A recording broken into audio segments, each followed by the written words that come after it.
Well, this building, being a historic building, had several design challenges for the design team. The developer wanted to do a 3-star hotel, and they wanted to do a Hampton Inn, which falls under Hilton.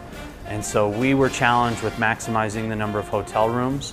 Where VRF fit in for this specific building was the fact that it's a landmark building. They could not penetrate the outside wall, so they couldn't use a PTAC, which is Hampton Inn's brand standard. The entire building is VRF from the lower level up through the upper level. What's great about this setup is that we have heating and cooling year-round. A lot of places don't have that. A lot of places have to wait till the boilers switch on. They have to worry about outside air. It could be as hot as it will ever get in Chicago and we'll be okay. And it can get as cold as it's going to get and we'll also be okay. On a building like Motor Club that was built in the 1920s, the advantage of running small refrigerant lines through the building was very appealing as opposed to trying to install new ductwork. It doesn't take up a lot of space. That's a huge benefit of VRF because, you know, from the condensing units on the roof to the evaporators in the hotel rooms, we're running refrigerant pipes that are, you know, at the largest 1 3/8 inches. If you look up at the roof where we've got the condensing units that serve floors 15 down to 4, which is the majority of this building, those condensers take up literally 30 square feet total. And then we've got the Art Cool mirror in the actual hotel rooms. The horizontal Art Cool mirror, this is actually a really nice option because it gives that little edge, that little twist where an architect can say, okay, I like that. It allows every room to have independent control in terms of temperature without modifying any other parts of the building. They're some of the most user-friendly units that I've ever worked with in my career. The guests love them, the engineering department loves them. They're high-tech, they're quiet, they're very clean.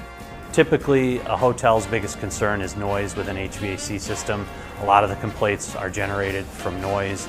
And the great thing about the VRF system and the LG Art Cools that we do have in the rooms are the guests tend to not even notice them. The thing is, you can't hear it. You know, the developer will say to me, Joe, no, turn it on. And I go, it is on. No, turn it on high. It is on as high as it goes. And they laugh and they kind of say, you're kidding. There's no air ducts to clean.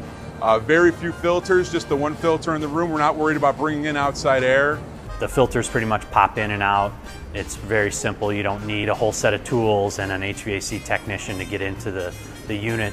What VRF does is it basically has a checkpoint where if someone wants cooling and someone wants heating, they'll say, all right, we're going to make this guy cooling, but rather than just dump that heating out to atmosphere, we're going to see if they can use it first. If they can use it, then they'll shift it over for free energy transfer into the heating zone. What this allows the occupant and owner to do is reuse energy that they've already paid for rather than going to the utility company and purchasing new energy. So the AC Smart Panel is a central controller. It's a 10-inch screen, touch screen, that's mounted in the building engineer's office, and he can control the entire building, every hotel room, from one touch screen in his office. It's not a niche product. It's really like where wouldn't you apply it?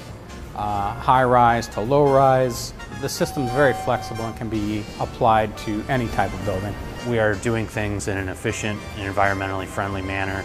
I know our clients and developers, they want to know that they're getting a building that is not going to be a gas guzzler, if you will. They want to know that they're getting something that's efficient, is not going to cost them a lot of money to maintain and heat and cool.